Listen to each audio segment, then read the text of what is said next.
మళ్లీ కారెక్కిన మాజీ ఎమ్మెల్యే కోనప్ప. కడప మాజీ మేయర్ పిటిషన్ పై హైకోర్టు విచారణ. వాగులో నలుగురు పశువుల కాపర్లు.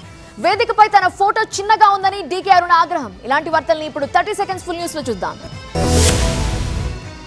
సిరిపురు మాజీ ఎమ్మెల్యే కోనేరు కోనప్ప ఆయన సోదరుడు మాజీ జెడ్పీ చైర్మన్ కోనేరు కృష్ణారావు తిరిగి బీఆర్ఎస్ లో చేరారు. 2023 అసెంబ్లీ ఎన్నికల్లో బీఆర్ఎస్ తరపున పోటీ చేసి ఓటమి పాలైన కోనప్ప పార్టీ కార్యక్రమాలకు దూరమయ్యారు. గత ఏడాది ముఖ్యమంత్రి రేవంత్ రెడ్డి సమక్షంలో కోనప్ప కాంగ్రెస్ లో చేరారు. అయితే గత కొంతకాలంగా ఆయన కేసీఆర్ కు అనుకూలంగా ప్రకటనలు చేస్తుండటంతో తిరిగి పార్టీలోకి వస్తారని ప్రచారం జరిగింది. అయితే అందరూ ఊహించినట్టుగానే ఎర్రవల్లిలో ఆయన గులాబీ కండువా కప్పుకున్నారు. పార్టీ వర్కింగ్ ప్రెసిడెంట్ కేటీఆర్ మాజీ మంత్రి హరీష్ రావు సమక్షంలో చేరగా వారు పార్టీ కండువాలు కప్పి ఆహ్వానించారు.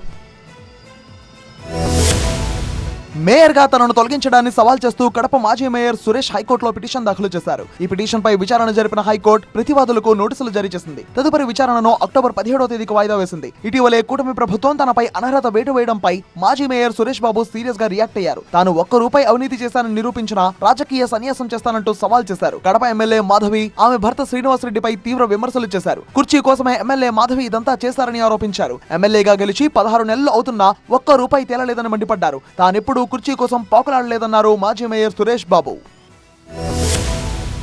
ప్రభుత్వం నిర్వహిస్తున్న బతుకమ్మ వేడుకలను విజయవంతం చేసేందుకు ఏర్పాట్లు చేయాలని అధికారులను ఆదేశించారు మంత్రి జూపల్లి కృష్ణారావు, కొండా సురేఖ, సీతక్క. ఈ నెల 27వ తేదీన ట్యాంక్ బండ్ పై బతుకమ్మ కార్నివాల్, 28వ తేదీన బైక్, సైకిల్ ర్యాలీలో, 29వ తేదీన సరూర్ నగర్ స్టేడియంలో 10,000 మంది మహిళలతో Bathukamma guinness book of world record, 30వ తేదీన ట్యాంక్ బండ్ పై సద్దుల బతుకమ్మ కార్యక్రమాలు ఉంటాయని తెలిపారు. బతుకమ్మలను నిమజ్జనం చేసే ప్రాంతాల్లో ప్రమాదాల నివారణకు చర్యలు చేపట్టాలని అలర్ట్ చేశారు.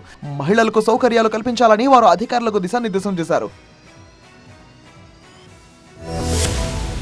మహబూబ్ నగర్ జిల్లాలోని ప్రభుత్వ జూనియర్ కళాశాలలో జరిగిన బతుకమ్మ వేడుకల్లో ఎంపీ డీకే అరుణ అసంతృప్తి వ్యక్తం చేశారు. వేదికపై ఏర్పాటు చేసిన ఫ్లెక్సీలో తన ఫోటో చాలా చిన్నదిగా ఉండడంపై ఆమె అధికారులపై ఆగ్రహం వ్యక్తం చేశారు. ఫ్లెక్సీలో నాన్ లోకల్ ఎమ్మెల్యేల ఫోటోలు పెద్దవిగా, లోకల్ ఎంపీ అయిన తన ఫోటో మాత్రం చిన్నదిగా ఎందుకు పెట్టారని ఆమె నిలదీశారు.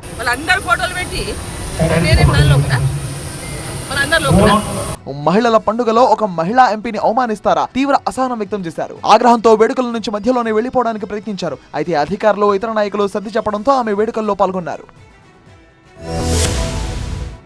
ములుగు జిల్లాలో కురుస్తున్న భారీ వర్షాలతో కన్నాయిగూడెం మండలంలోని హనుమంతుని వాగు ఉప్పొంగింది. బుట్టాయిగూడెం గ్రామ శివారులోని అడవిలో 4 పశువుల కాపర్లు ఈ వరదల్లో చిక్కుకున్నారు. సమాచారం అందుకున్న పోలీసులు, ఎన్డీఆర్ఎఫ్ సిబ్బంది వెంటనే ఘటనా స్థలానికి చేరుకున్నారు. కొత్తూరు, సర్వాయి గ్రామాల మధ్య ఉప్పొంగిన వాగు దాటి అడవిలో చిక్కుకున్న గిరిజనులను రక్షించారు. ఎన్డీఆర్ఎఫ్ బృందాల సహాయంతో వారిని సురక్షితంగా ఒడ్డుకు చేర్చారు. జిల్లాలో అన్ని వాగులు, వంకలు ఉధృతంగా ప్రవహిస్తుండటంతో ప్రజలు అప్రమత్తంగా ఉండాలని అధికారులు హెచ్చరిస్తున్నారు. మరో 2 రోజులు భారీ వర్షాలు కురిసే అవకాశం ఉండడంతో ఏజెన్సీ ప్రాంత ప్రజలు జాగ్రత్తగా ఉండాలని, ప్రమాదకరంగా ప్రవహిస్తున్న వాగులు దాటే ప్రయత్నం చేయవద్దని సూచిస్తున్నారు.